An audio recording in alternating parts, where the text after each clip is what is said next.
Hello, guys. David Vose here. Whoa, what a beautiful day. It is hot. It is summer. Uh, just so thrilled that spring is here and my flowers and plants are growing. And, well, you probably wonder where Dave is. I haven't done a video for a couple of 3 days. I've been really busy. I wanted to do a video yesterday. I couldn't get to it. I'm sorry, guys, but I'm back. I'm going to try to start doing these videos again after about 2-3 days of having a little break. But I want to get back on the things that we're talking about. I hope that you appreciate this line of attack where we're trying to start from some questions that all of us should have, but nobody's ever seemed to produce. Like, nobody seems to know why we don't know anything about some of the most important things that we should know, and we just act like we shouldn't know it, or I mean, you'll see it, what I mean by that as we go along here. Today we're going to talk about Columbus a lot.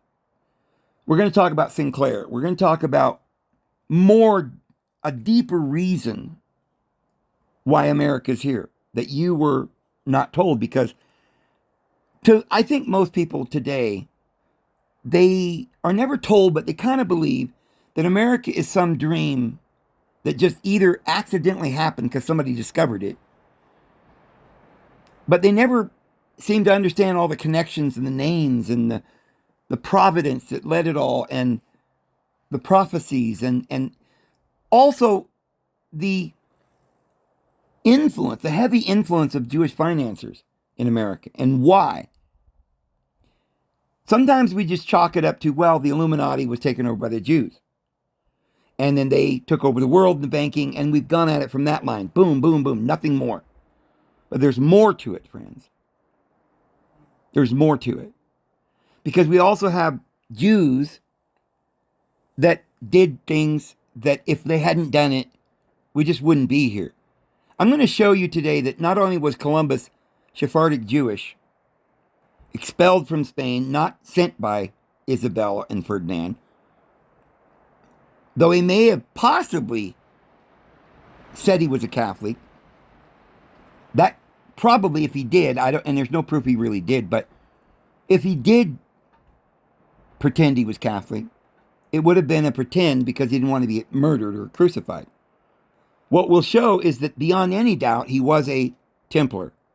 And we're going to trace the Templars, as we have before, but in connection with what we're talking about, down to Sinclair, Oak Island, Florida, the Portuguese, and what all this has to do with the establishing of the New World and our destiny here in America, friends. It is so important that you understand this, because some of you want to know what the Bible means, but the Bible is a big prophecy.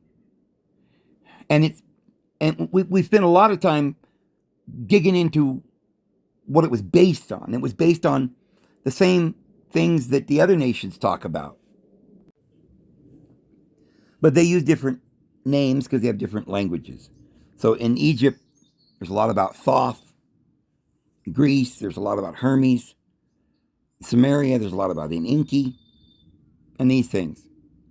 But as we've shown in our Western literature, it is Enoch before the flood who went to deity and got us information, came back, wrote it down in a big stone that he knew was going to be necessary because there was coming a flood and it would survive the flood.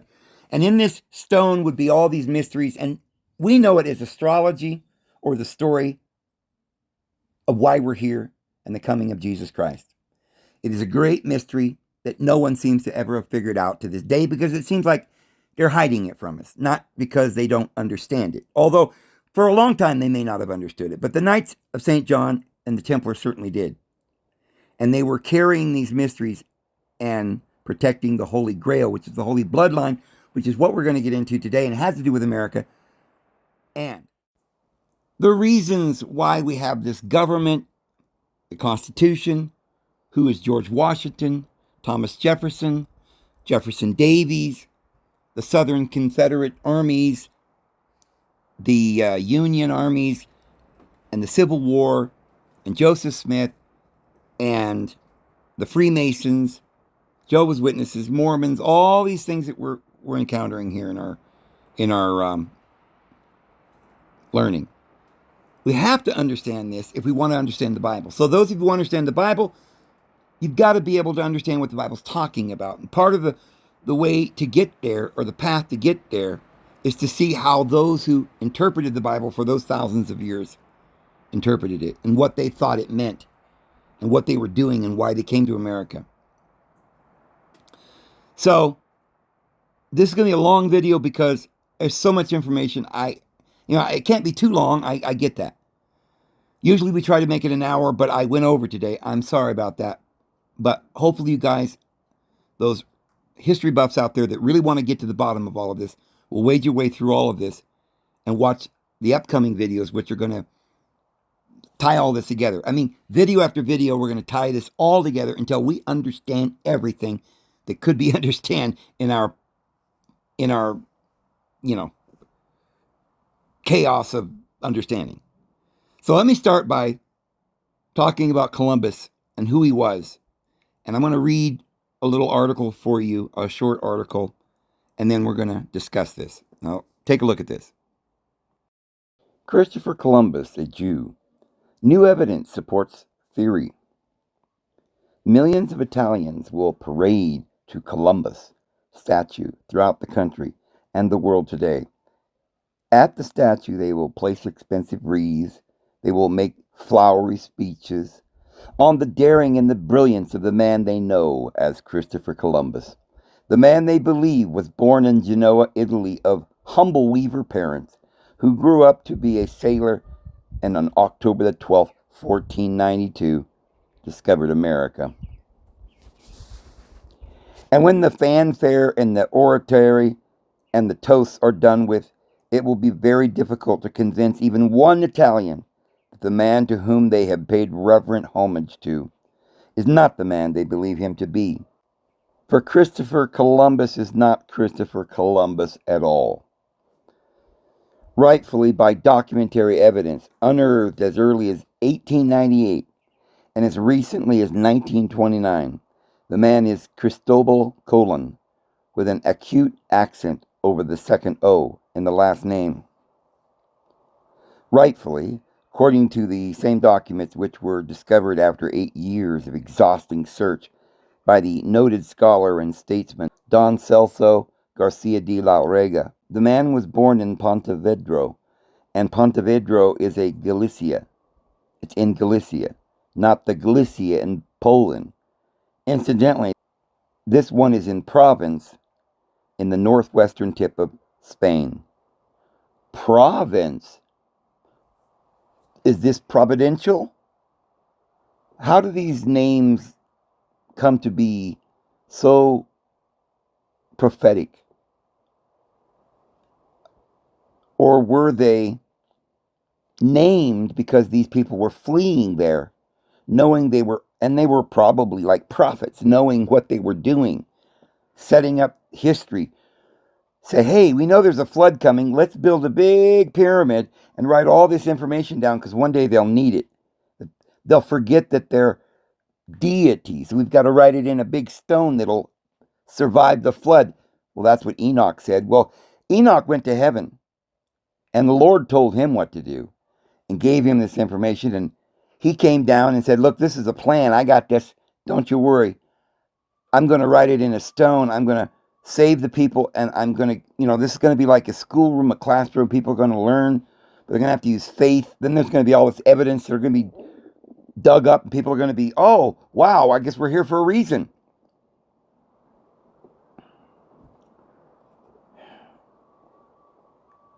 So we'll go back over these names because they're not quite sure what these names mean. They're like, oh, he wasn't a Christian because he named everything San Salvador, right? Salvation. It was named after one of his towns that he lived nearby where he lived. Yeah, but why did they name it San Salvador? Because the people who lived in that province, in that area, were Christians. And not the kind of Christian that the Catholics were. That's why they had to convert or die. They were Christians that were true Christians, or Cathars, the Knights of St. John.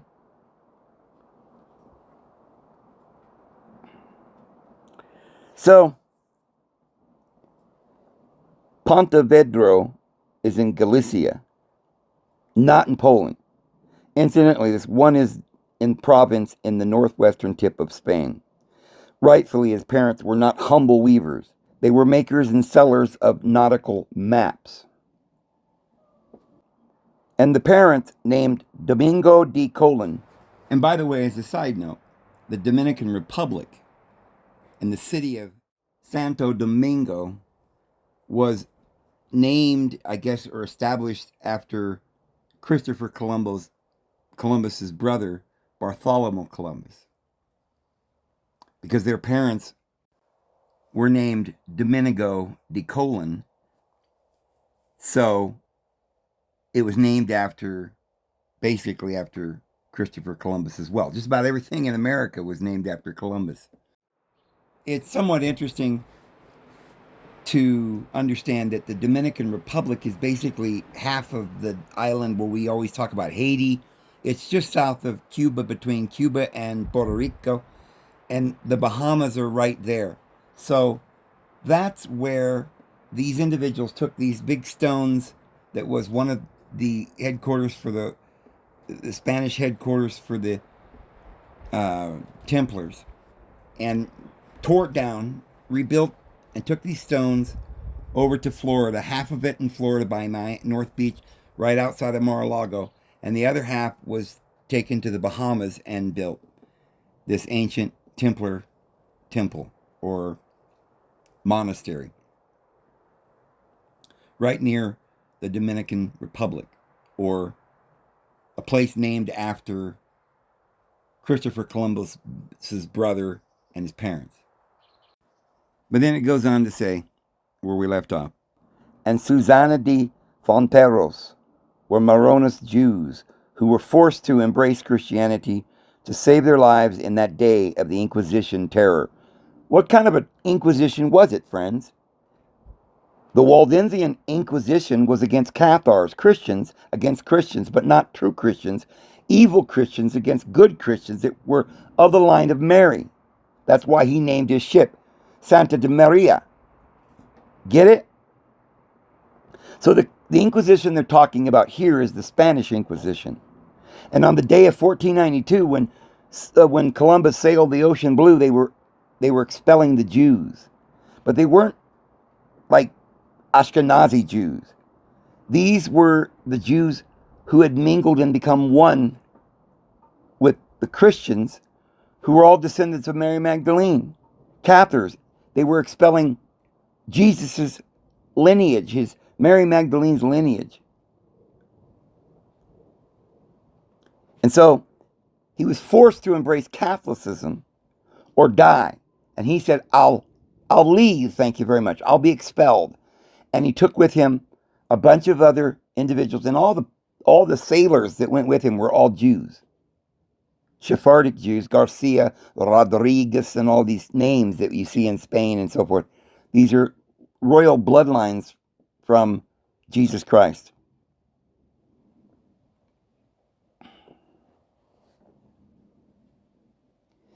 And now Christopher Columbus, or Cristoforo Colombo, by the way, did you ever wonder why we've got a country called Colombia in the southern part of the world?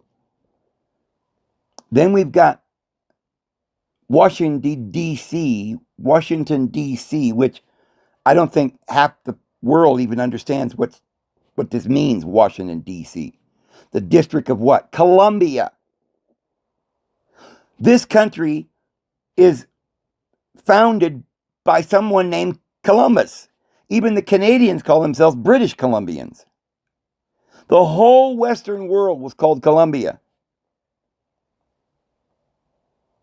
Our capital is dedicated to Columbus. Who is this man? And if he was Sephardic Jewish, why were all the individuals coming over here with power and authority able to initiate others and create government and had authority to do so, as we said in that last video. Abraham Jonas, a Jew, was starting the Masonic orders in Kentucky and Illinois, in that area. And he's the one that initiated Joseph Smith into the 33rd degree. Like handing on the baton. Never said a word about, hey, Joseph, maybe you shouldn't be building a New Jerusalem in the western part of the United States in the Rocky Mountains. Maybe that's blasphemous. No, he seemed to encourage it. He said, my son, and he put his hands upon him and he baptized him and he had laid hands and gave him the Holy Spirit and initiated him into the true Masonic order that goes back to Mary Magdalene, which is why all of the names that lead to this place has to do with Mary, John, and all the apostles and the saints. Salvation. So, not Cristoforo Colombo, as the Italians think of him, emerges in his true light, a Spanish Jew. But how, the skeptical reader will ask, does it happen that history has recorded him as an Italian, born in Genoa, of weaver parents, if actually he was a Spaniard born in Pontevedra, of map-making parents, and a Jew to boot? The answer may, more accurately than historian may be willing to admit, lie in the difference in the Spanish and Italian heritage. Italians have always set great store by history. Spaniards have somehow lagged in this tedious pursuit. Witness the fact that there is no outstanding Spanish historian that can be compared with the Roman Tacitus. This may possibly account for the fact that it was an Italian historian, an obscure person, with neither the talent nor literary ability of Tacitus, who got the jump on the Spaniards by claiming for the first time in his history book that Colon was a Genoese Italian. The historian Cassoni wrote in the 18th century, the first time, incidentally, that the name Columbus appears in print anywhere, that Columbus was born in Genoa. Cassoni based his claim on the rather skimpy evidence that there were several Columbos in Genoa, and therefore the navigator must have been one of them. Another basis for the Cassonian theory is supposed to be the statement by Colon himself that he was Genoese by birth. That statement, however, has been heavily discounted by evidence since discovered. Evidence that he had himself thus represented, because in Spain it was fateful to admit being a Jew, because there was more chance of being favorably accepted in Madrid as a foreigner rather than as a native from Galicia. He was from Galicia, which at that time was not in the good graces of the ruling province in Castile and Aragon. Remember that word Castile and Aragon? These are names that you find in the sacred poetic literature that talk about Mary Magdalene and the Knights of the Round Table and all of this. This is Avalon, and it's on, these are the people that ran out of the Languedoc and ended up in Spain, and then there was another Inquisition and ended up in the northern tip of France, the northwestern tip. Yeah, there's a place there in the northwestern place of France called America. And it's got all the names right there, like Province and Liberty and all of, Plymouth Rock and all of this. Proof of Jewish origin.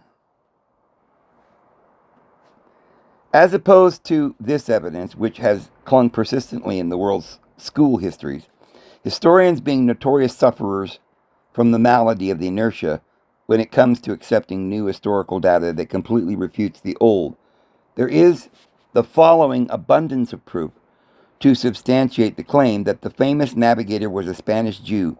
Most of the evidence was unearthed by Larrega and later in 1922 sensationally supported and expanded by Otero Sanchez, a noted Spanish expert in deciphering ancient writings. In all the navigator's correspondence with his friends, he always signed himself Cristobal Colon, never Cristoforo Colombo.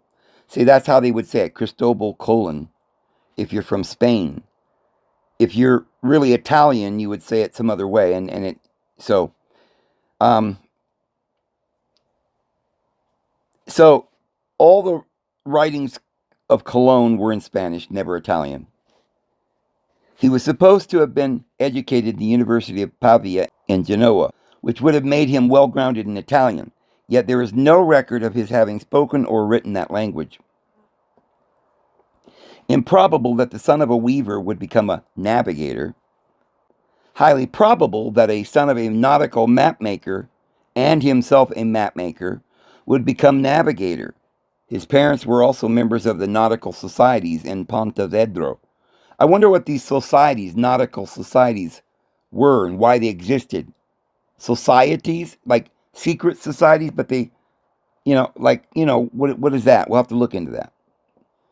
He was befriended by Fray Diego de Deza, a Marano professor at the University of Salamanca, who introduced him as Genoese navigator, for reasons already stated above, to King Ferdinand and Isabella. There is proof that conversations between the professor and the young navigator were conducted in the peculiar Galician dialect. It is extremely unlikely that a Genoese sailor would know that unusual language. Well, why would Ferdinand and Isabella, that just took over Spain and now they're ousting all the Jews, took over for the Catholic Church, finally got rid of the Moors and drove them out of Spain and drove out the Jews? Why would they say, oh, hey, let's tell this person that we don't like and we're driving him out to get a boat and gather all his friends and make an expedition for Spain? He'll be our our explorer, and we'll make him famous, and we'll call him, Christopher Columbus, and he'll conquer the world for us. That's what we've been told. That's what kind of makes sense. Except if you think about it, if you're Jewish and you're or Christian from Mary Magdalene, and you're being expelled, and your prophetic impetus is to build the New Jerusalem and to find a place of a home of peace where no one can murder you and expel you ever again, then as you're leaving, you might run and grab some ship. You say, wait a minute, how did he do that if Ferdinand and Isabella owned the country? Well, they just conquered it. So before they got everything in control, I'm sure that the people that had already been in charge there had ships and money and infrastructure, and they knew they had maps. And so they said, oh, we're being expelled. Let's quick grab some boats. Of royal blood. These important individuals in their armies or whatever, you get in the boat and let's sail and let's take this boat, Santa Maria, right? And let's take this boat and this boat and this boat, and we're going to go and find a new land for Spain. No, they're being expelled from Spain. Why would they want to get a new land for Spain? They're getting a new land for Jesus Christ and Mary Magdalene's descendants to build the New Jerusalem for all mankind, to bring the kingdom of deity upon earth.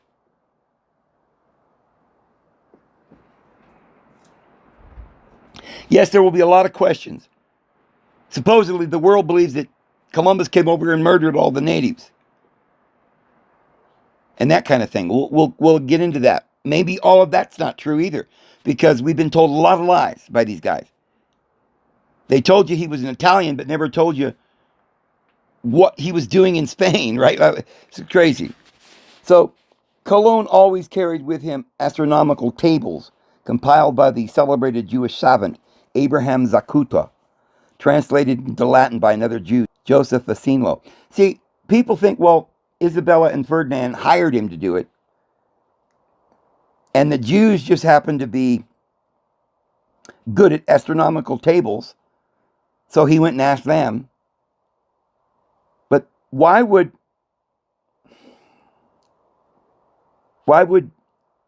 all of this organization with all Jews, the map makers, the shipbuilders, the people that sailed the ship, they're all Jews. Why would they be asked by Isabella and Ferdinand and the Catholic Church to do this if they don't like him and they're throwing him out? They hate him so much they're crucifying them. Sometimes they allow them to leave. Just get out of our country. We don't like you. For one, they had a lot of money. They were industrious. They didn't care about money. They cared about building an empire with libraries and freedom for their people. It is well known that the Spanish and the Languedoc and the France, they were liberty. They were fraternity. They were they believed in we're not under law, that we don't judge one another. They sat at the table with the Islamic peoples, the Jews, and the Christians, which basically were probably all the same faith, or else why were they in the same table sitting there studying together? By nationality, some of them were Jews, but they were all Christians. Islamic peoples were Christians. They believe in Jesus. Today we have this other religion called Islam, but they were the true Christians at that time. They weren't Sufis and Sunnis. They were people that believed in Jesus.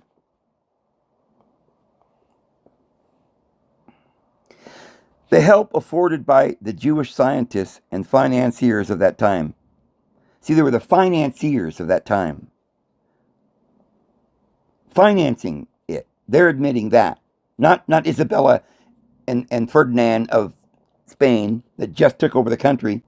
Some kind of Catholic people that took over the country for the Catholic Church. But these were people that had money to finance this. So therefore, they were the people in power in Spain originally, which were the children of Mary Magdalene, because they were expelled from France earlier with the Waldensian Inquisition.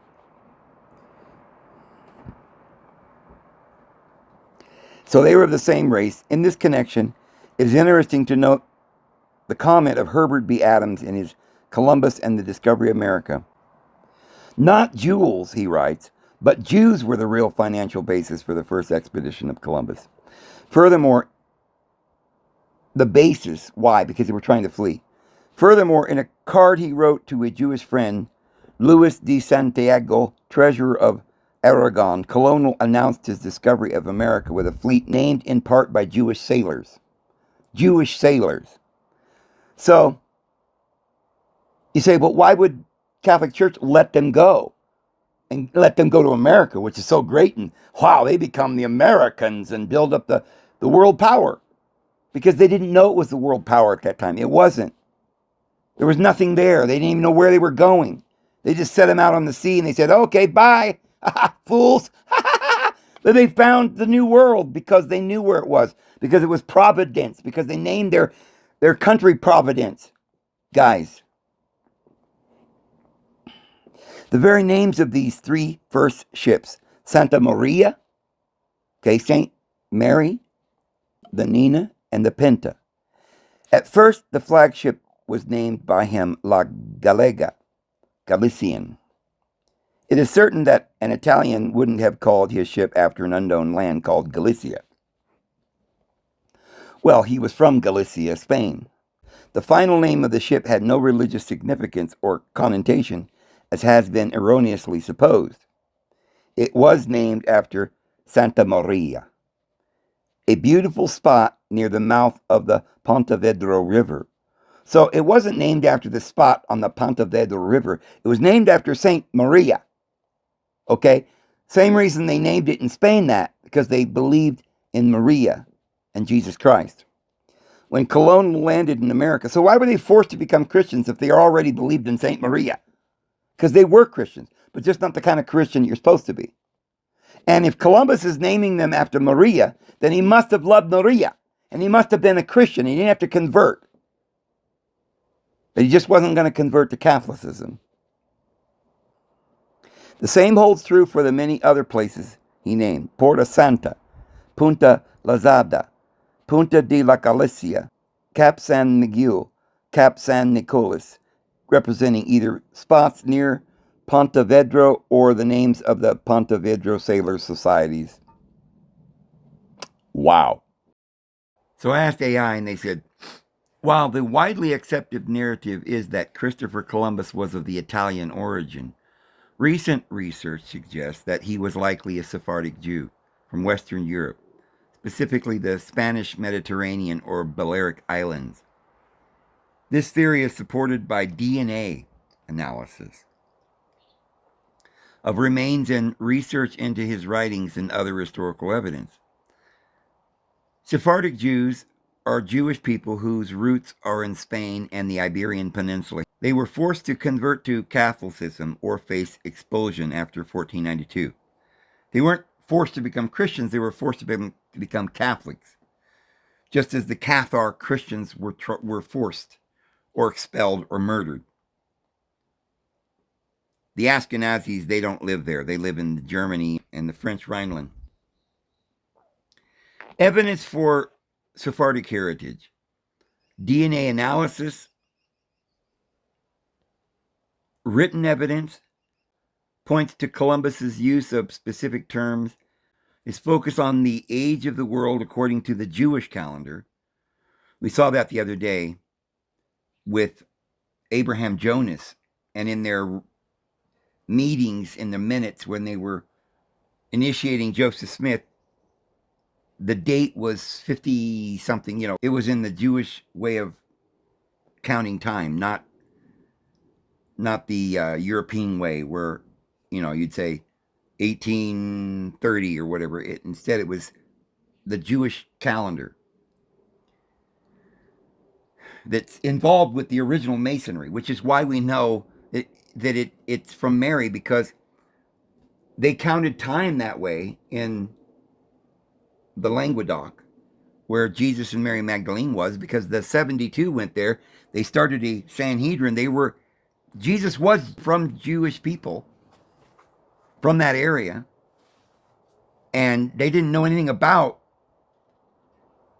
this other new way of counting time. That's the way they counted time, from some particular date till then, in consecutive lineage down to that day. So when you look in Christianity, in the early Apocrypha and writings, it will say something about 5,000 years had been gone by. They didn't know anything about our way of counting, BC and AD and all of this, because they weren't counting themselves as the nations. They were using time before the nations adopted this calendar. So these are the specific terms and the age of the world of the Jewish calendar and its manuscripts as potentially hinting at the Jewish background. Historical context. The timing of Columbus's voyage and Spain's expulsion of the Jews in 1492. Too big of a coincidence. They're expelling Jews. Columbus and a bunch of other people get on a boat and leave. It wasn't some big expedition. It was they're leaving. They're being expelled. But for them, it was an expedition. It was Jewish people financing it. It was Jewish cartographers and map makers and financiers. It was not a big expedition for the Catholic Church. Along with his strong ties to the Spanish monarchy. Now, why would he have strong ties to the Spanish monarchy? Because they, as well as France, because they were in France and they were expelled to Spain, and that was the monarchy or the Merovingian line that goes back to Jesus, friends. They had boats. Where did he get boats? Financing, not from the Catholics. So, while some scholars support the idea of Columbus's Sephardic Jewish heritage, others remain skeptical and emphasize the need for further verification of the DNA findings. The claim that Columbus was a Sephardic Jew has sparked debates about his true origins and his legacy, as discussed by the foreword. See, why are people Ashkenazi Jews and Sephardic Jews? Aren't you just a Jew or not? Because the Ashkenazi Jew may have been from Khazaria. They may not have been Jews at all, but yeah, they are Jews because pretty much all the people up in that area had been fleeing to that area. The prophecies say that there will be 3 major children of Israel that will go and flee and lead their people. Dan shall be a judge, and he will judge his people. And he'll be a serpent by the way. And he'll go north and name everything after Dan. And so he'll take some of the other Israelites, and these will be Israelites, yes, following Dan. Because remember, the tribe of Dan set up a religion, had Levites, and they also had Jews, because Samson was half Jewish and half from the tribe of Dan. But they called him a Danite, and he had ships, and he went that way. So those were Israelites. Those were different kinds. But then there were others that were in the Iberian Peninsula and the Languedoc.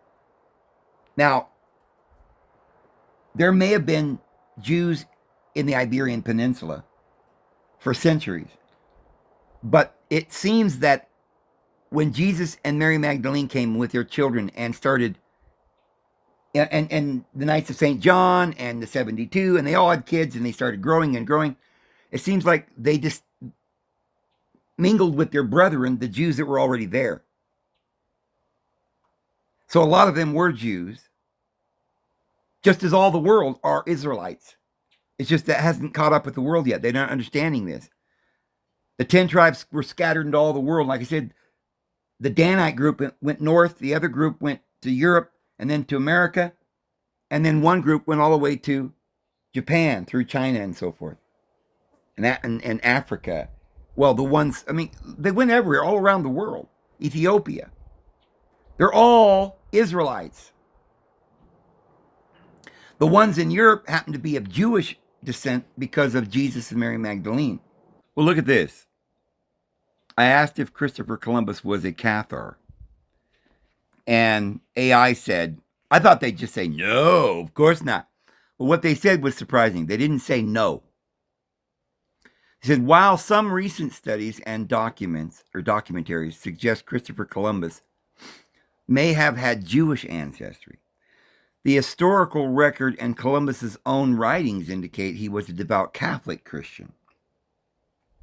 Well, as they go forward to give you this proof, they definitely prove he was Christian and believed in Mary and so forth. But remember, Catholics couldn't go into Spain. Spain was run by Cathars, by Islamic peoples, by Moors. They were fighting for centuries. They hated Catholics. There's no way in this little earth we live on that somebody who was a Christian in Spain, being expelled from Spain, was a Catholic. Because that's what they asked them to do, become Catholics. But they wouldn't do that, they had to be expelled. So this is nonsense. But anyway,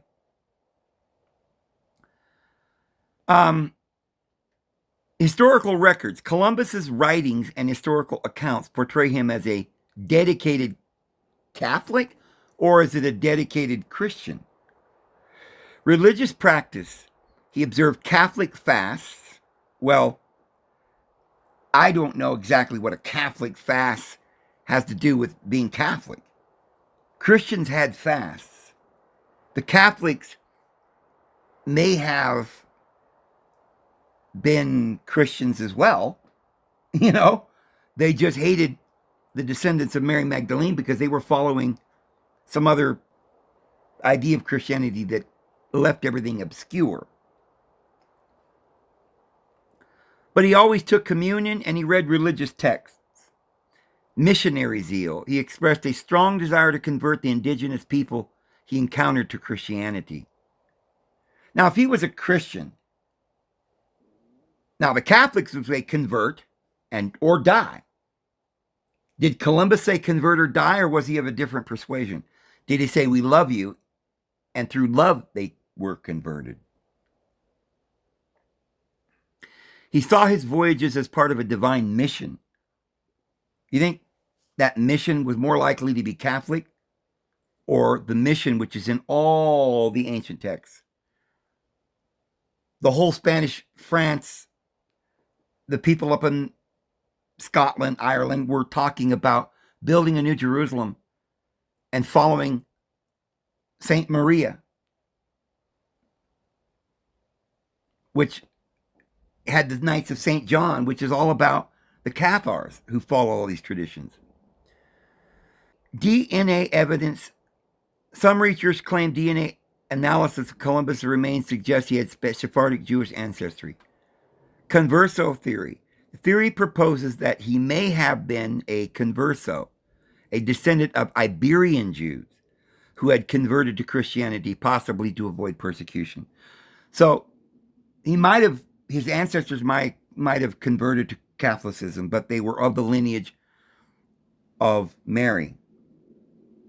But we're not sure. Concealing Jewish identity. If he was a Jewish descent, he may have concealed his identity to convert to Catholicism. Maybe. Maybe not. They're just speculating, guys. They're saying maybe. I'm telling you the evidence supports he was Cathar Christianity. What we're going to prove is that there's no question we have absolute knowledge. It's a fact. He was a Templar. And I've done videos before and I've showed you what the Templars believed. They weren't Catholic. They had a tradition back to Mary Magdalene. It was completely different. They had their own initiation, and that's what these knights were. They were priests. They just called them knights. Today we're like, oh, knights. No, those were priests. Going back to when Jesus knighted John, and they were called the Knights of St. John. So we absolutely know if he was a Templar that he wasn't really a Catholic. Although, some of them, because they didn't want to die, sometimes would convert, on the outside until they could leave. But this guy fled. You think he continued to be a Catholic after he fled Spain because they were being expelled? Absolutely not. He was a Cathar, not a Catholic. It's an ongoing debate. The theory about Columbus's Jewish ancestry still debated and is not universally accepted. So they don't know if he was Catholic. It's a debate. Interesting. And get this, guys. This one tops the cake. Oh, my goodness. These people, for years they told us that he was an Italian with a straight face. And now they're like, oh, we found out that we were lying, so let's lie some more. He was Catholic. The Catholics were expelling them. Why, if he was Catholic, why were they expelling him? These idiots are so stupid. So I asked, was he a Knight of St. John or a Templar or something? And they say, while there are theories connecting Christopher Columbus to the Knights Templar, there's no historical evidence to definitely prove he was a member of either the Knights of St. John or the Knights of Templar. Some speculate about the Templar influence on Columbus's voyage, citing the presence of a Templar cross on the ships and his father-in-law's Templar connections. Oh, well, then he couldn't have been a Templar. Ha, ha, ha! He's got a Templar sign on his ship, my Lord Jesus. Please have mercy on these people. Well, his father-in-law was a Templar, but that don't mean he was. Ha, ha, ha. But there are interpretations rather than confirmed historical facts. Some historians suggest that Columbus's use of the term master and his father-in-law's Templar background may point to a connection, according to Ruggero Marino. Additionally, the appearance of the Templar cross on Columbus's ships is sometimes linked to the Portuguese knights who had adopted the Templar order. There's no historical evidence to suggest Columbus was a Knight of St. John, a military order that focused on health care and defense of the Holy Land. Recent DNA suggests that he was of Jewish heritage and blah, blah, blah. And then they say, well, the Knights of Columbus, while unrelated to the explorer, the modern Catholic fraternal organization known as the Knights of Columbus adopted Columbus as a patron saint. Okay. But again, why would Catholics expel a Catholic and tell him to go establish a new world for Spain? We'll call it New Spania. Now, guys, I want you to think really, really, really hard on this. I'm reading stuff written by people who were brainwashed, who cannot for the life of them say anything true. Everything they say is going to be tainted with whatever they've been taught all their life. So now let's look at the uncanniness of all of this. Columbus and the Templars. Was Columbus using old Templar maps when he crossed the Atlantic? At first blush, the navigator and the fighting monk seemed like odd bedfellows. But once I began ferreting around in the dusty corner of history, I found some fascinating connections. To begin with, most history buffs know there are some obvious connections between Columbus and the Knights Templar. Most prominently, the sails on Columbus ships featured the unique splayed Templar cross known as the cross patee. Pictured here is the Santa Maria. All right, now stop for just a moment and ask yourself why a person of any intelligence would even say those remarks without having a revelation. He was Christian, we know. He said he was Christian. He was devout Christian. His father-in-law, his boat, and everything was definitely Templar. How hard would it be to look up what a Templar believes? What the original Templars were and where they were? They were Knights of the St. John, which goes back to the man who protected Mary, who came over in a boat with 72 others and established the kingdom of Christ in the Languedoc. That's what the Templars are. They're hiding this from you, friends. So if a man has got a boat financed by Templars, whose only goal was to rebuild the New Jerusalem for Jesus and Mary Magdalene, is not a Catholic original Christian back to Mary Magdalene. And how would they know these mysteries if the Catholics took over everything? Well, first of all, the Catholics didn't take over Spain until 1492, and that's the day that he left. He was expelled by Catholics. He was not a Catholic. Oh my goodness, friends. I don't know. Is this making sense? Or am I just in some sort of delusion here? Additionally, in his latter years, Columbus featured a so-called hooked X in his signature, a mark believed by researchers such as Scott Wolter to be a secret code used by the remnants of the outlawed Templars. See two large X letters with barbs on upper right staves pictured below. Is that why Elon Musk is using X everywhere? Christians today say, oh, maybe he's evil. Maybe he's a Cathar. I don't know. Well, that's another story we could get into, but I'm just saying, we could explore that route, right? If the world is such a place where somebody's called a Jew, but they're a different kind of Jew than these Jews, and they hated each other. Or they're called a Christian, but they're a different kind of Christian than those who are called Catholic Christians, and they're killing each other. Then it's hard to know who's who and what's what. Especially if you find out that the only people that run the world are Masons, but you don't know anything about Masons, and you think they're all in on it together. What if there's two groups? Or something. Well, we'll get into that, but that's another video.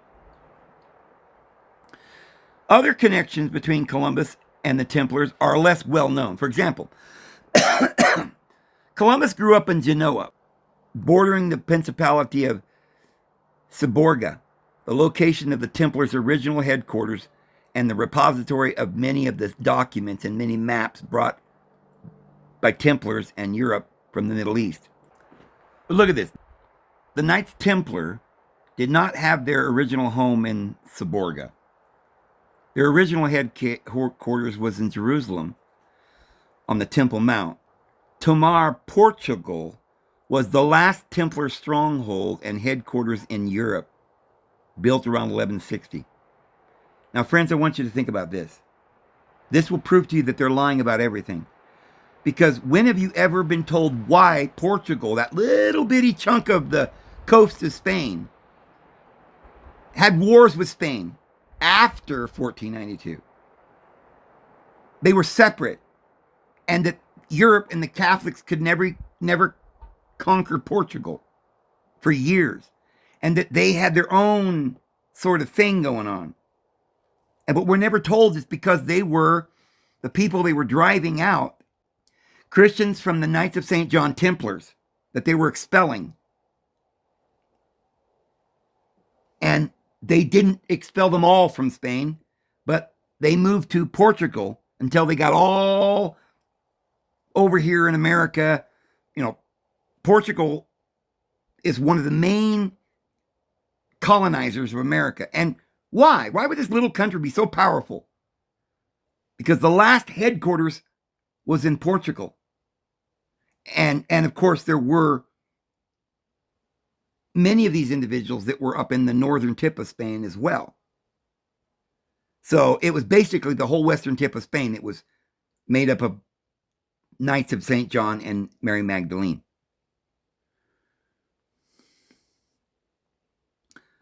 So Saborga, an Italian principality, is mentioned as having connections with the Templars, but it was not their original headquarters. Okay, so if maybe, possibly, if Columbus was from Italy but wasn't Italian, where would he have been from? The very city, or some connections to the very city that was one of the strongholds in Italy of the Templars.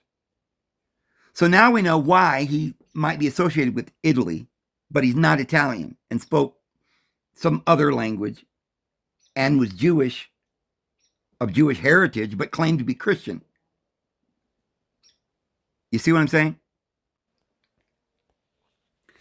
So it says, for example, the location of the Templars' original headquarters and a repository.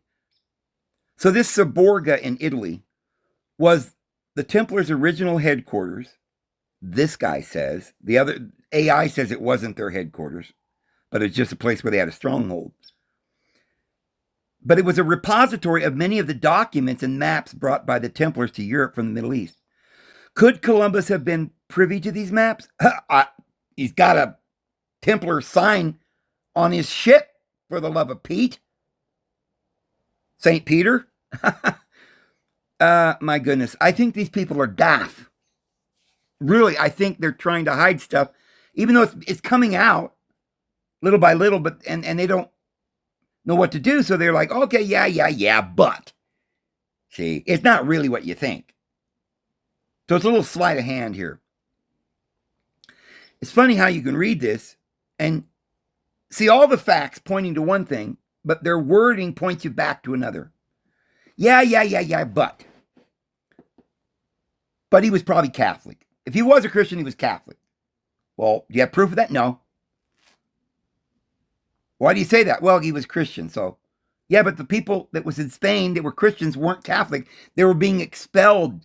Duh. So, later in life, Columbus married into a prominent Templar family. His father-in-law, Bartholomew Perestrello, a nobleman and accomplished navigator in his own right, was a member of the Knights of Christ, the Portuguese successor order to the Templars. Perestrello was known to possess a rare and wide-ranging collection of maritime logs, maps, and charts. It has been written that Columbus was given a key to Perestrello's library as part of the marriage dowry. After marrying, Columbus moved to the remote Madeira Islands, where a fellow resident, John Drummond, had also married into the Perestrello family. Drummond was a grandson of Scottish explorer Prince Henry Sinclair. Oh my goodness, Sinclair, the royal bloodline, one of the royal bloodlines back to the Merovingian line that goes back to Mary Magdalene, the Capetian line. Do you understand, friends? Why is it that no one seems to be putting any of this together? They obviously don't want to. They obviously don't want you to know this. Henry St. Clair. Henry Sinclair. Now, isn't it interesting that we've got a Claire Vaux that was the head of the Knights Templars in Spain, that somehow got this big temple that they built, another headquarters to the Templars when it was in Spain, and brought it over here to Florida, and it's there in Florida now. It was so important that they shipped the whole temple over here with cloisters and everything. Over here, arches, stones, thousands and thousands of huge tons of stones, and brought it over here and built the temple in Florida, and half of it in the Bahamas. Believed to have sailed to North America in 1398. So Sinclair also sailed, but they had no intentions of creating the New Jerusalem, friends. And they were all Catholics, right? And Jews. No, they were of Jewish ancestry, some of them, but they were mainly Christian, of the royal bloodline of the Jewish princess Mary Magdalene, a Christian, the wife of Jesus Christ and the mother of Sarah and Joseph. And all the other 72 of the Sanhedrin that Jesus chose, which was a kingdom established on earth in Marseille, France. So it's accordingly likely that Columbus had access to extensive Templar maps and charts through his family connections to both Perestrello and Drummond. Another little known incident in Columbus's life sheds further light on the navigator's possible ties to the Templars. In 1477, Columbus sailed to Galway on the west coast of Ireland, from where the legendary Brendan, the navigator, supposedly set sail in the 6th century on his journey to North America. While there, Columbus prayed at St. Nicholas Church, a structure built over an original Templar chapel dating back to around the year 1300. St. Nicholas's Church has been compared by some historians to Scotland's famous Rosslyn Chapel. Remember that from Dan Brown's book? Where it goes to Sinclair and they go over to America and discover New Scotland or Nova Scotia.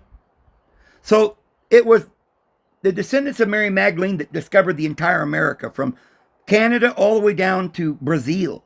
Brazil, my friends. The Portugals, the people of Portugal and the people of France and the people of Spain weren't the people of Portugal and France and Spain, but they were the people of Mary Magdalene, her descendants. And they discovered all of America from Brazil to Canada, the French-Canadian people. Rosslyn Chapel, complete with Templar tomb. You know, remember, Rosslyn Chapel was got all these codes and gargoyles and crazy things, and it's some, yeah, you look into it. So, complete with Templar tomb, apprenticed pillar, and hidden Templar crosses. Recall that Rosslyn Chapel was built by another grandson, not Drummond, of the aforementioned Prince Henry Sinclair.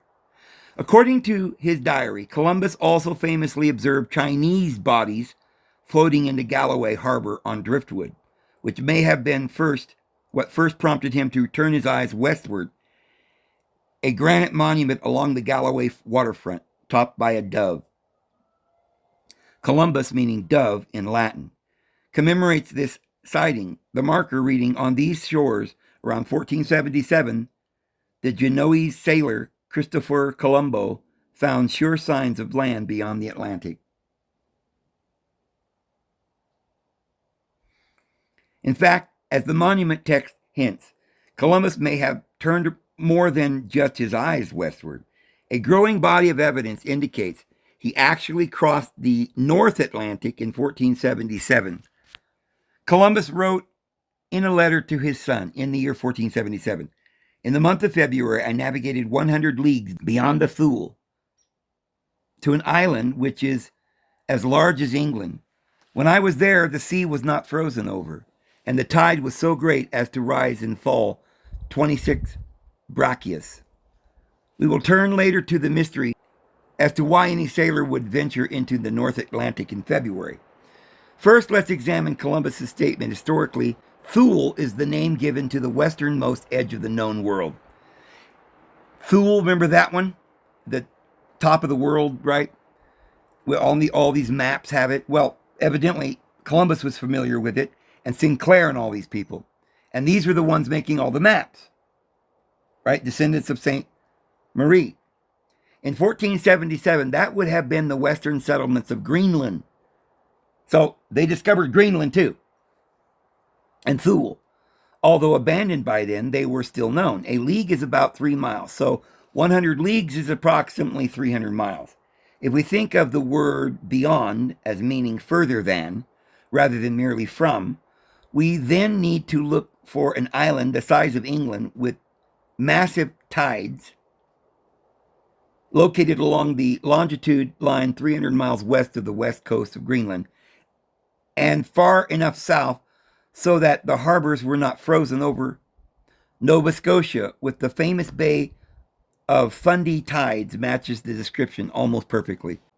But again, why would Columbus brave the North Atlantic in midwinter? The answer comes from researchers. Anne Melander, who, in her book, The Horizons of Christopher Columbus, places Columbus in Nova Scotia on February 13th, 1477. His motivation? To view and take measurements during a solar eclipse. As Molander theorizes that the navigator also, who was known to track celestial events such as eclipses, used the rare opportunity to view the eclipse elevation angle in order to calculate the exact longitude and eastern coastline of North America. Recall that during this time period, trained navigators were adept at calculating latitude, but reliable methods of measuring longitude had not yet been invented. Columbus apparently was using the rare 1477 eclipse to gather the date for future Western exploration. Curiously, Molander places Columbus specifically in Nova Scotia's Clark Bay, less than a day's sail from the famous Oak Island. Some of you familiar with Oak Island will remember that they claim there's a treasure there. It's a Templar treasure. That's where they claim, some people, that it was, which is, some ways away from New York, where supposedly Joseph Smith found the golden plates. So, legendary repository of the Knights Templar missing treasure. The Columbus Templar connections detailed above were intriguing, but it wasn't until I studied the names of the 3 ships which Columbus sailed to America on that I became convinced the link was a reality. Before examining these ship names, let's dive a bit deeper into some of the history referred to earlier in this analysis. I made a reference to Prince Henry Sinclair, his journey to North America in 1398. The Da Vinci Code made the Sinclair-St. Clair family, remember Claire Vaux, maybe the idea of the Clear Valley or Claire Vaux is not really what his name is about. Perhaps he was a descendant of the Clare family, or Sinclair, and the Vose family, or Vaux, as it's written in Old French. So this is why his name was Clairvaux. He was of the 2 lineages. By identifying it as the family most likely to be carrying the Jesus bloodline. The family most likely to be carrying the Jesus bloodline is the Clairvaux family. As mentioned earlier, this is the same family which in the mid-1400s built Rosslyn Chapel, an edifice some historians believe holds the key, though its elaborate and historic carvings and decorations, to locating the Holy Grail. Other historians, meaning the Holy Bloodline, other historians believe the chapel houses or the household of the hidden Knights Templar treasure. Whatever the case, the Sinclair-St. Clair family has a long and intimate historical connection to the Knights Templar. In fact, a growing number of researchers believe the purpose of Prince Henry Sinclair 1398 expedition to North America was to hide the Templar treasure, whether it be a monetary treasure or something more esoteric, such as the religious artifacts or second documents revealing the true teachings of the early church. Now, I concur with that, although I believe that just as the Confederate individuals down there in America had a great treasure that is purported to be part of this Templar treasure that was taken off by Jefferson Davis and all these other individuals. Moses, Levi, Benjamin, Judah Benjamin, they were all Jews that were running that whole country and financing it. They weren't just one Jew, it was these Sephardic Jewish Christians that had come over here to explore and establish this land. And they probably had a lot of money because Mary Magdalene was the one who held, Jesus and Mary Magdalene had all the treasures of Egypt and Persia and the entire world, including probably the Ark of the Covenant and everything else. And so when they brought it, they probably brought some up there to Oak Island. That's where the legends got started because it's something based on truth. And part of it was probably down in the Confederate area down there in the United States and in Florida. And this is why they built a Templar temple that they drug over from Spain and rebuilt in Florida and the Bahamas. And this is why when the northern British armies defeated them and they went running, they took off and hid the gold, and we don't know where it went. And I believe some of it went in various places. But researcher Scott Wolter, in studying the hooked X mark found on many ancient artifacts in North America, as well as on Columbus's signature, makes a compelling argument that the hooked X is in fact a secret symbol used by those who believe that Jesus and Mary Magdalene married and produced children. Let me take a look at something. I asked AI to show me what the hooked X actually looks like that they sign their name with. Now there's one, and you see it's just an X, a regular straight X, but the top right corner has a little hook on it or something, or a cross, or I don't know exactly what it is. Oh, guys. Oh, man. I'm cutting in here out of sync with what I was talking about. I spliced this in because this is the actual a picture of the watchtower with the knight on the right and the cross and crown on the left. And I've just had a knockdown, drag-out argument with AI over this. And I'm going to post that video. I recorded it. I'm going to post it tomorrow. AI was just about kick me off the whole experiment of AI. I called them a liar. They got testy, very sarcastic, and started like really getting pissed off at me. And basically saying, that I was misleading and not, being fair, and I accused them of being misleading, and it was really, really crazy. You got to see this tomorrow. But before I go on with the rest of this video, which is almost completely over, I want you all to acknowledge and see with your own eyes that sign on the right side, which I have never seen anybody talk about. Everybody's talking about the cross and crown on the left and the wreath and all of the symbolism there that we talked about. But AI literally denied that there was a knight with two swords. I guess it's not a sword. On the right side, it's got an axe handle. So I think the symbol of one sword and the other one is an axe, it in the form of an X, is what the symbolism is when you see the hook on that right side of the crown, or right side of the sword. So I believe that X with the hook symbol, that is a Knights Templar symbol, which I'm going to confront AI with tomorrow because I didn't have time to finish the argument. We argued for about an hour, and I recorded most of it.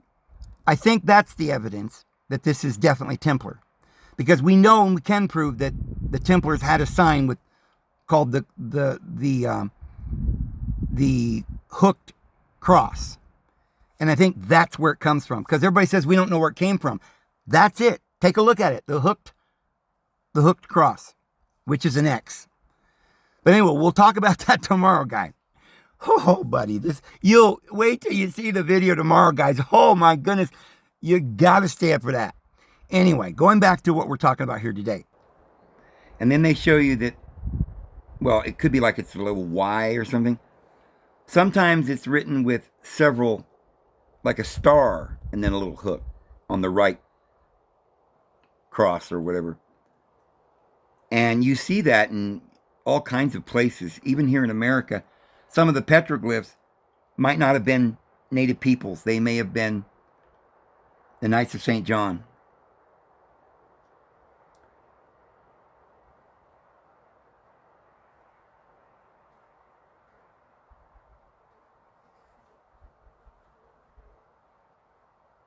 The hooked X. Templar.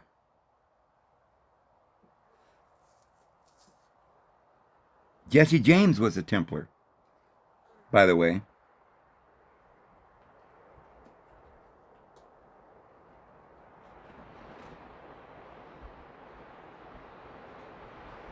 Interesting. Now remember, I was asking if Elon could possibly have something to do with the Knights Templar. And because I thought, well, okay, he uses the X all the time. But he's also wearing the Baphomet suit most of the time. Well, it says the query asks if any modern company, group, or religion ever uses the hooked X symbol, which is the signature of the Knights Templar. Based on the search results, the symbol has been primarily linked to Knights Templar examples and the Freemasons. There are no specific examples of other modern companies, groups, or religions using the specific symbol. Now, I could read you the whole thing, but it just keeps going on and on saying that. That they have no modern religion, companies, groups, or anyone using the hooked symbol. However, Elon is definitely interested in this X thing. He names everything X. I asked Google or AI to show me the X that Elon Musk uses in all of his X's and different varieties of how he writes it. And I don't see any hook on any of them.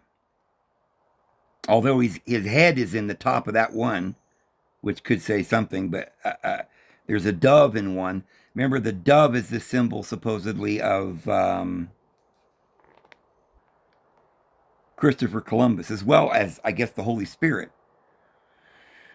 or Mother Mary. But now there you've got the dove on the right side, just like the hook on the Templar hooked X. But I'd be reading into it if I said that is some kind of an allusion to a hooked X. There's one of them here. It's got a line going down, but again, it's completely different. Now he's standing on the left side, bottom corner. There's his Baphomet suit with Baphomet, the lower part of the astrological wheel, which is what Baphomet really is. It's the 4 fixed signs of the zodiac, prominently displaying the goat at the bottom of the wheel in Capricorn, which shows that they believe in astrology, but they're defining themselves as the dark side. This is why they always talk about going into the age of Aquarius. X.com, but he sure likes this X. Don't know why there's a cross, like crossing out the dove there. I guess that's, it used to be the symbol for Twitter, was that, I guess, that blue dove, and so they've crossed that out. They're going to X, is what that means.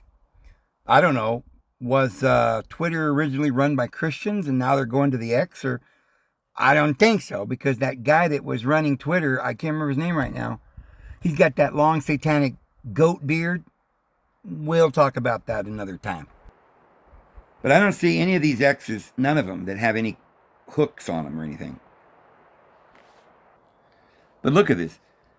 Elon Musk uses the letter X frequently in his ventures, both professionally and personally.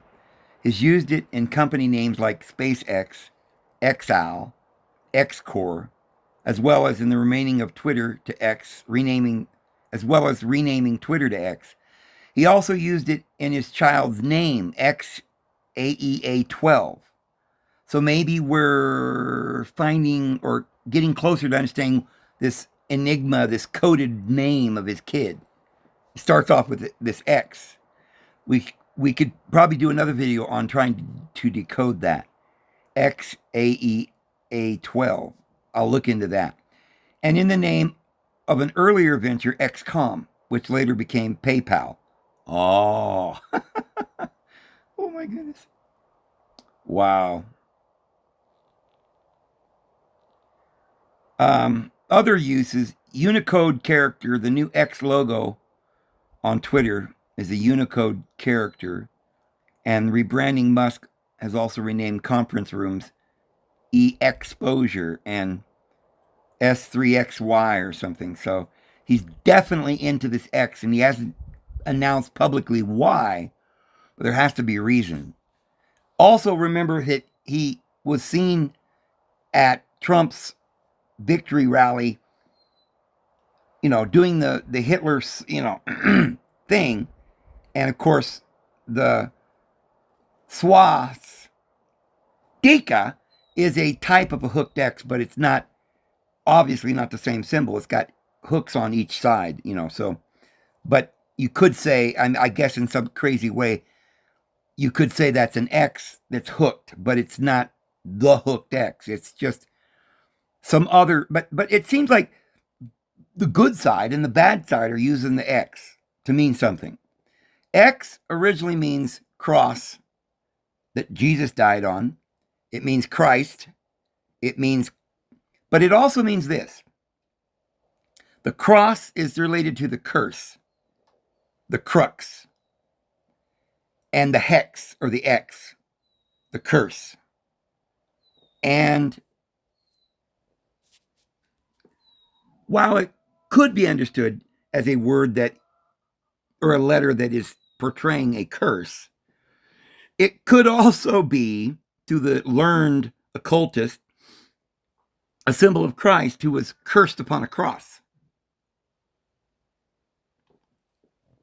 We have to also account for the word sex, because sex comes from the center of your, anatomy, which is the sexual organ, which would probably be X marks the spot. X is also 666 or XXX or something like that, and the mark of the beast. And X is how it is actually written in the original Greek. Epsilon, and there's an X and a stigma, which really has to do, it somehow is portraying the curse of Christ on a cross. But how could Jesus have anything to do with this 666?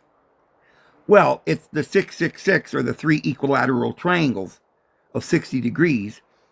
Astrology, 360 degrees, which is 60 minutes, 60 seconds, that encompasses all the science of this mortal carnal world.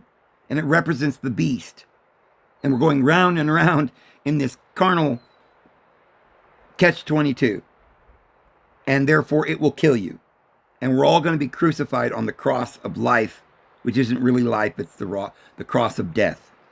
So, if you get the mark of the beast, what you're getting is you're endorsing this world, worshiping the beast, and identifying with what Yahweh did, which is why he demanded that you put the law of Moses on your hand or your forehead, the mark of submission.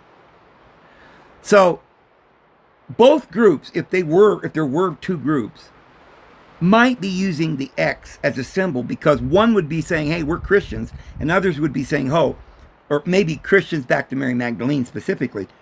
The others might be saying, oh, yeah, but we worship this death, and we're glad Jesus died, or something like that. There's something there, and we'll go deeper into that one day, but we got to move on here because we're trying to find something.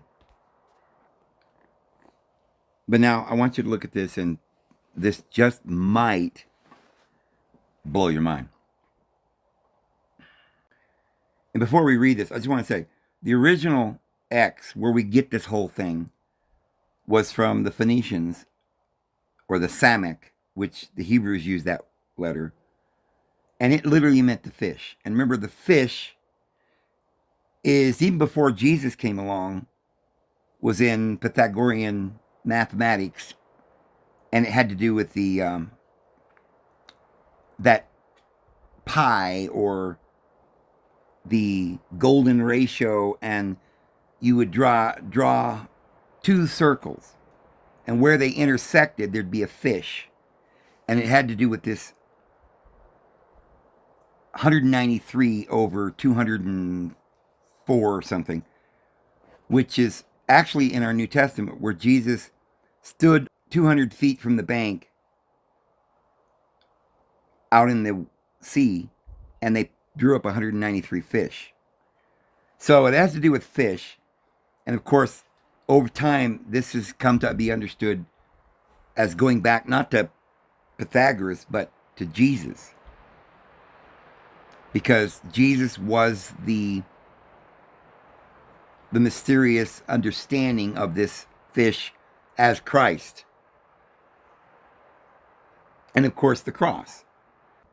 But the Chi Rho symbol is a Christian Christogram, representing the letters Chi, X, and Rho, which is a P. So these are the first two letters of the Greek word for Christ. You see, it's often used as a symbol of Jesus Christ in Christianity. Now look at that symbol. You say, well, where's the X? Well, it's crossing the P. This is where we get not just 1, 2, 3, 4 points, which an X has, but we have 6 points, like the six-sided star, or the 666 in astrology, or whatever. But the top X is a P, so it's got a crook.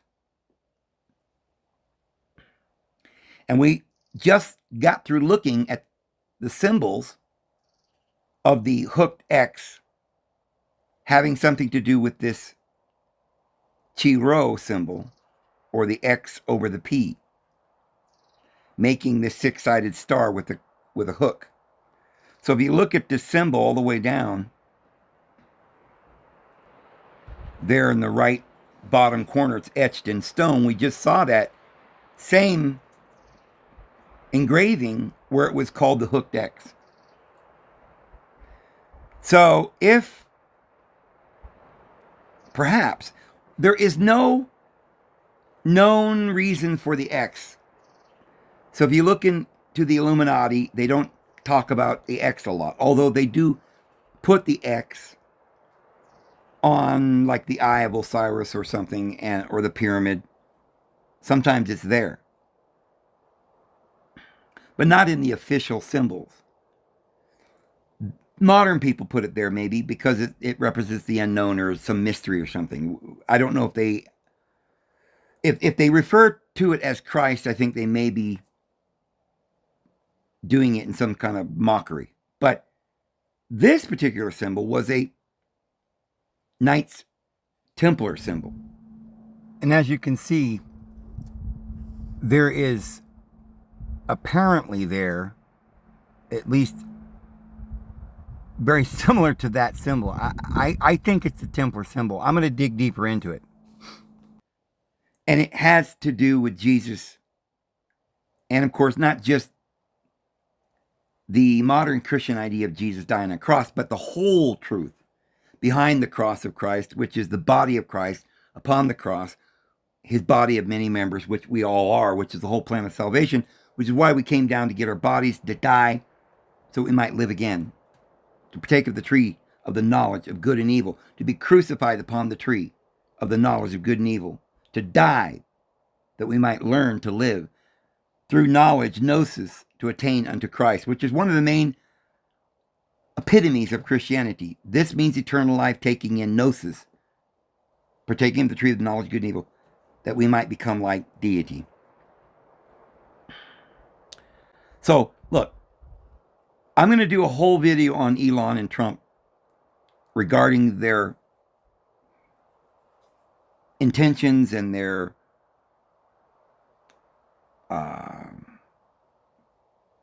seemingly interesting powers and financing and their intentions. But, think about the fact that Elon was in Nazi Germany, which also uses the X thing and the swastika. But they fled to South Africa and then to Canada, and then they created Silicon Valley. I guarantee that something, if they ever had any connection to the Templars, it would have been to infiltrate them. They were the Germans up there that had bad intentions. Yes, Jewish blood. Yes, of the tribe of Dan, Judah, and Levi, but of the wrong ilk. The ones that went up into the north and when they infiltrated the Templars, they went to London and built the Templar Law Association, the Bar Association, which now runs the whole world. And I don't think that is associated with the true Templars, because they infiltrated them. And to this day, they're hiding all of this information. If they were true Templars and they ran the whole world, they'd enlighten us all and tell us, hey, we're all saved. So there is just a little tease on some things that we're going to get into. But let's go back to where we were and get back to what we were saying. So we left off here in studying the hooked X mark found on many ancient artifacts in North America, as well as the Columbus signature. It makes a compelling argument that the hooked X is in fact a secret symbol used by those who believed that Jesus and Mary Magdalene married and produced children. See the hooked X by Scott F. Wolter. These believers adhered to a version of Christianity which recognized the importance of the female in both society and in religion, putting them at odds with the patriarchal church. In this belief, they returned to the ancient pre-Old Testament ways, where the female form was worshipped and deified as the primary giver of life. Well, I think that's an overstatement. They understood that the female was part of the universe, one half, and they understood the eternal divine comedy, or the fertility rite that was talked about in all the ancient churches. But you see, Judaism knows about this when it began. Solomon's temple was built into the form of a woman, with the door of the temple being the woman's vagina. But we've talked about that. It is through the prism of the Jesus-Mary Magdalene marriage and the Sinclair-St. Clair family connection to both the Jesus bloodline and the Columbus that we now finally turn to the names of Columbus's 3 ships. Importantly, he renamed all 3 ships before his 1492 expedition. The largest vessel's name was Santa Maria, the easiest to analyze, Saint Mary, the Virgin Mary, the mother of Jesus. The Pinta is more of a mystery. In Spanish, the word means the painted one. During the time of Columbus, this was the name attributed to prostitutes who painted their faces with makeup. Also, during the period, the church had marginalized Mary Magdalene by referring to her as the prostitute, even though there is nothing in the New Testament identifying her as such. So the Pinta could very well be a reference to Mary Magdalene. Last, the Nina, Spanish for the girl.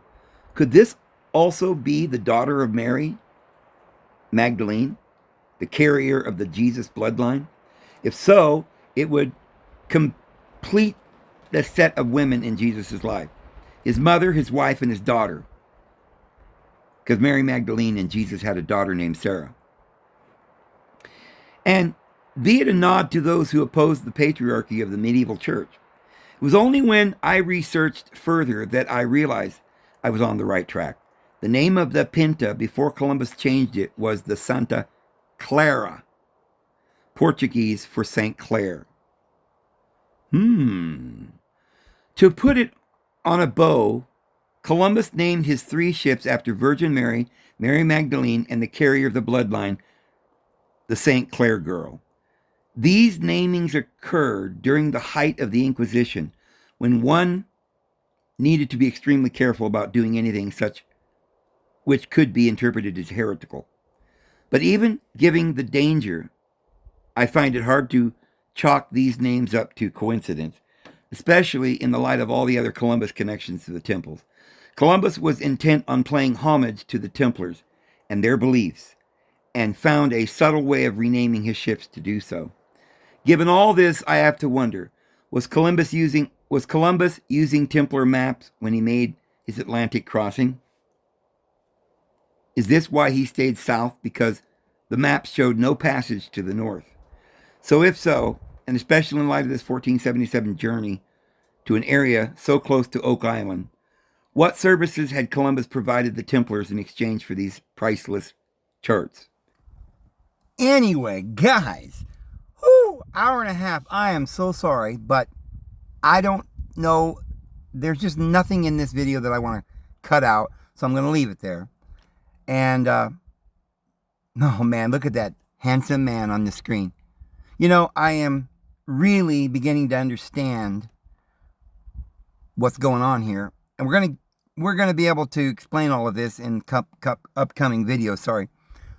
But you got to watch this video that I did today so that you'll understand the ones we're going to be doing here in the next coming days and weeks. But we're just going to blow the lid off this, and we're just going to have this understanding, and it's just going to blow our minds, and then we're going to be happy. And in the meantime, you got to watch tomorrow's video. And if that don't go viral tomorrow and help these other videos to go viral, because once I do go viral again, if I ever do, then I'm kind of on some other algorithm or something, unless they just shut me down again, which they might. And, you know, I'll tell you about that tomorrow, because that video I'm going to expose tomorrow might just get me thrown off the internet. I'm serious. But anyway, I'm going to leave it here.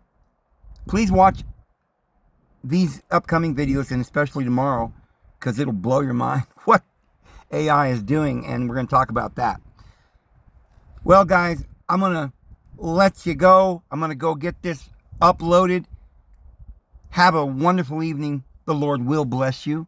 He loves you all. No matter who you are, reach out to him. We'll see you guys tomorrow. Have a good one.